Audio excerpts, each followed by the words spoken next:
The name of the paper that our committee is presenting is called Understanding ISKCON's Lines of Authority. I'll explain what that means.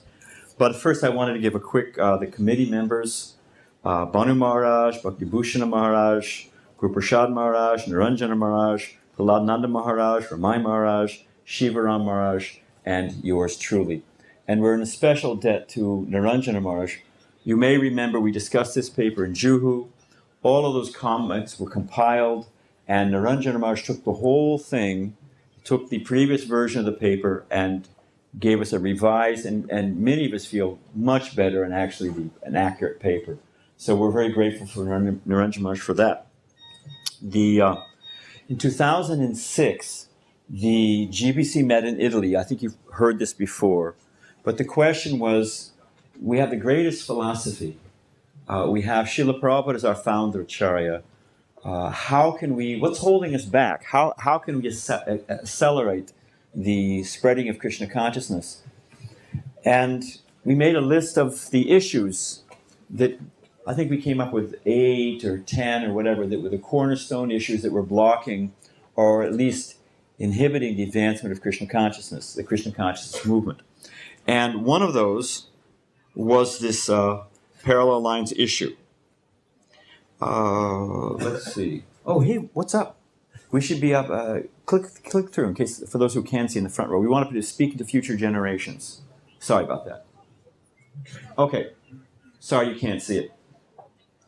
We have what we call legacy papers. And by that we mean those of us the first generation raised and trained and breathing the air of when Srila Prabhupada was personally directing ISKCON, physically. How do we maintain those principles, that mood, that understanding to future generations? You can't see in this picture, but it's Lord Chaitanya, Lord Nityananda dancing, and it shows thousands of devotees behind them. So what's that saying, that the graveyard is full of indispensable men? Sorry to say, but we'll all be gone in no time, first generation. And what are we leaving? We want to be able to speak to those future generations. For example, what is the relationship between ISKCON and the BBT and the GBC? What is the relationship of Prabhupada as our founder, Acharya? These are there's a list of these that are legacy issues that we want to be able to hand a clear understanding to the future generation. So one of them is this line of parallel authorities. So next, Prabhu.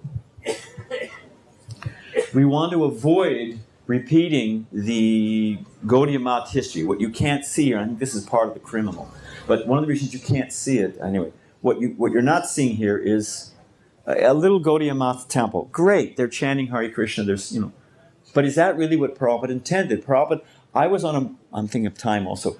I was in a car with Srila Prabhupada and in Detroit, and he was coming back to the temple from his morning walk, and he said, this is Mahaprabhu's movement. We looked out the window, we saw a welfare office, a donut shop, and a liquor store. We're thinking, prashadam distribution, donut? Next day, Prabhupada, this is Mahaprabhu's movement. So Jagadish asked him, Prabhupada was looking at a hardware store, and the logo was for Sherwin-Williams paint. And it shows a globe with a paint can, and the paint is pouring all over the globe. And the motto was, we cover the world. That's what Prabhupada was saying. That was the mission.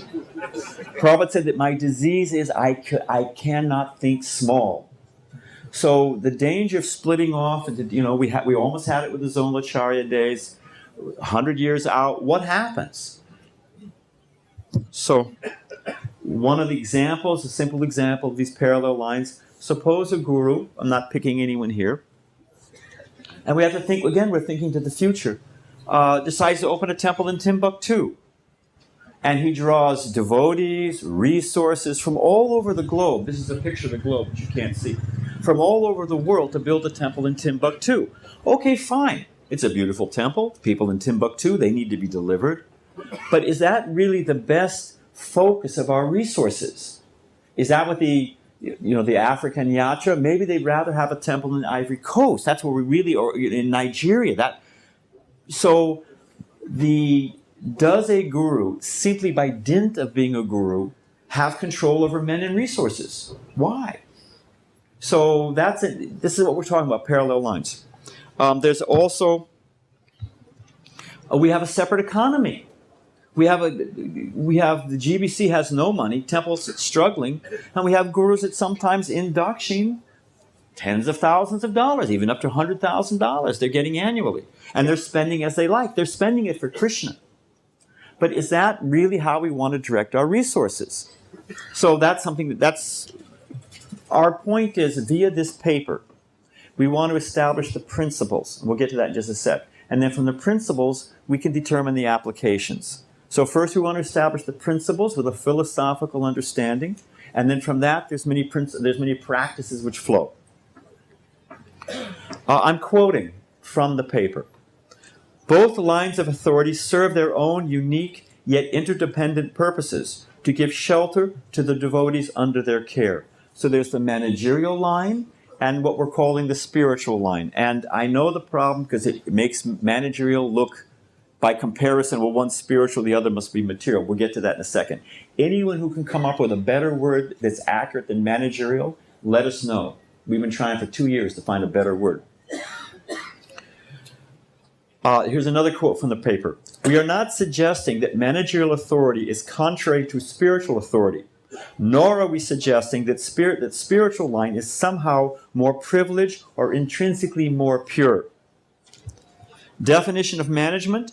The duty is, one of the definitions of management is the duty to provide shelter, siksha and shelter. Because ultimately our movement is a shiksha movement. We have devotees who feel their temple president, they may see their guru once every 2-3 years, but their temple president is the person who's guiding them, encouraging them, giving them shelter. So it's definitely a spiritual line also. The other side of the coin you can't, click to, it says other side of the coin. You can't see this, but this is a bunch of factory workers on sewing machines. So we also have managers who sometimes just see the devotees as work units, or perhaps in their enthusiasm to spread Krishna consciousness, don't give proper shelter. Devotees. We had a temple president, I won't mention, when I was a Sankirtan devotee, and his idea was we should move Mangalarti from 4:30 to 4 o'clock, because that way there'd be another half hour of service during the day. Now, we were getting to bed at 10:30, we were getting up at 3 to 3:30. A half hour made a difference. So at that point, we said, wait a minute, Prabhu. If you write to Prabhupada and he confirms, then we'll do it. I won't mention the temple president's name. He wrote to Srila Prabhupada. Prabhupada said 4:30 is best for Mangalarti. He said 4 o'clock is too early. Krishna is tired from herding cows. That was a perfect answer, So these spiritual masters, we don't want to minimize. They have a duty, and sometimes they have to step in and protect their devotees or protect their disciples. So both lines are interdependent and necessary, but we need guidelines and directions. Here's some of the, I'm almost done. Here's some of the section titles in the paper. Deference to the managerial line of authority. Deference, I said. Authority is built on developing faith. Ultimately, it's a volunteer movement. Managers have to engender faith. The gurus have to engender faith because that's what moves the whole thing. Spiritual masters are not independent. That's another section. These are section titles. Disciples are not independent of the managerial line. Some of the principles that are going to be introduced in this paper: education of disciples, conduct of gurus, duties and conduct of managers. And the key, the protam or otam running through the whole thing, is the key is cooperative mutual respect, the spirit of cooperative mutual respect. We're way ahead. Oh, fantastic. Why does all of this matter? Let's just chant Hare Krishna and, experience a higher taste. This, what you can't see here, these are running lights. You ever seen a plane land at night in the fog? They land by instruments, and in the old days they landed by the lights. If I go out here and decide I want to move around these lights, hey, I want to spell out Hare Krishna, or I want to, the plane's going to crash. So I was in the room. Prabhupada said, I have given you the structure. Just go and decorate it. and knowing us oh so well, Prabhupada then said, actually, I've given you the decorations. Just go and hang them. So, to maintain the standards that Prabhupada gave us for future generations, we want to nail it down now. Because just like a plane lands by those running lights, future generations, we move those lights around, we add a little bit of this, add a little bit of that, we lose the whole thing. So here's the status. I just have two more things. The paper's been through several review cycles. It's coming up for review and for vote by the GBC at this GBC meeting, so that's the status. Hopefully it will be approved. We'd like you to read the paper in your spare time. I'm joking. We'd like you to read the paper, and we'd like your opinion. Do you like it? You got problems with it? It would be very helpful. So, of course, we go on for the vote on, I need it before the 18th. So you can't see it here. It's got my email address, bnarayan@earthlink.net. You can contact me. I'll email you a copy, read it, and send us your opinions. Thank you very much, Hare Krishna.